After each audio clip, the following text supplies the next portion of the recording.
Nasa 4 na po ang patay sa mudslide sa Colombia.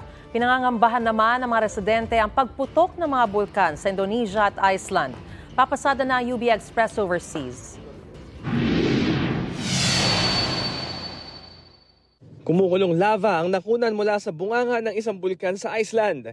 Ang umagos na lava umabot sa ilang gusali na dahilan ng pagkasunog ng mga ito. Pati ang mga barrier na gawa sa lupa at mga bato, nalusutan din na nagbabagang lava. Walang naitalang sugatan dahil nailikas agad ang mga residenteng malapit sa bulkan.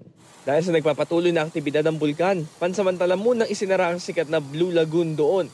Ito na ang ikalimang pagsabog sa Reykjanes Peninsula simula noong 2021. Pumutok din ang bulkang Marapi sa Agam, Indonesia. Malaki at maitim na usok ang ibinuga nito.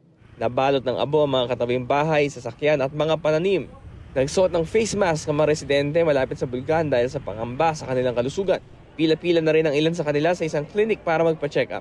Nakiusap na ang mga otoridad sa mga residenteng nasa danger zone na lumikas na dahil posibleng maglabas ng lava ang bulkang Marapi.